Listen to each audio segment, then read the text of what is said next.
السلام علیکم دوستو، آج آپ کے لیے انفارمیٹو ویڈیو لے کے آیا ہوں۔ ویڈیو پوری دیکھیے گا، آپ کی معلومات میں اضافہ ہوگا انشاءاللہ۔ دوستو، جیسا کہ آپ کو پتہ ہے کہ دن میں 2 بار دانت صاف کرنا انسانی صحت کے لیے ضروری ہے۔ دانت صاف نہ کرنے کی وجہ سے انسان کو مہلک بیماریاں لگنے کا خدشہ بڑھ جاتا ہے۔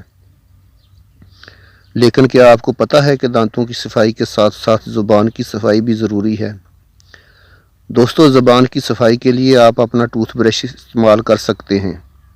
برش کی الٹی سائیڈ پہ ایک اسکریپر لگا ہوا ہوتا ہے جو زبان کی صفائی کے لیے ہوتا ہے، جو کہ زبان کے اوپر سے جمی ہوئی میل کو صاف کر کے انسان کو بہت سے خطرات سے بچاتا ہے۔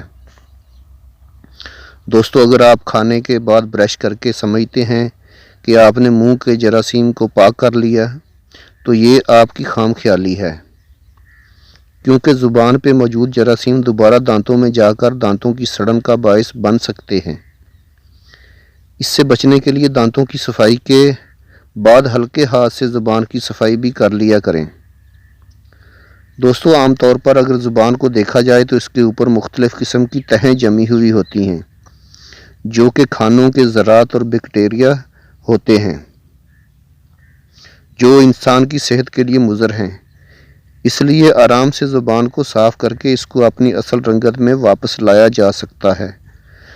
تاہم صفائی کے دوران یہ خاص خیال رکھیں کہ زبان نرم ہوتی ہے، اس لیے آرام سے زبان کی صفائی کریں۔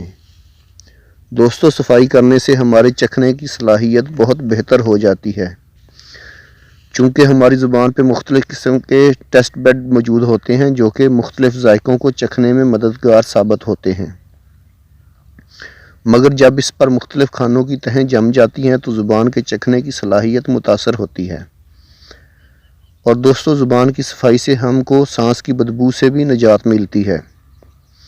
اگر ہم دن میں 2 بار برش کر رہے ہیں لیکن سانس کی بدبو سے نجات نہیں مل رہی، تو دوستو زبان کی صفائی کر کے آپ اس بدبو سے چھٹکارا حاصل کر سکتے ہیں۔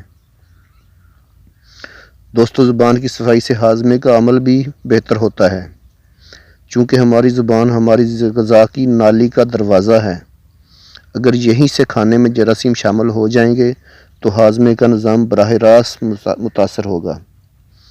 اس لیے زبان کی صفائی ہاضمے کے عمل کو بہتر بنانے میں معاون ثابت ہوتی ہے۔ تو دوستو، کیسی لگی آج کی ویڈیو؟ لائکس اور کامنٹ ضرور کر دیجیے گا۔ اللہ حافظ۔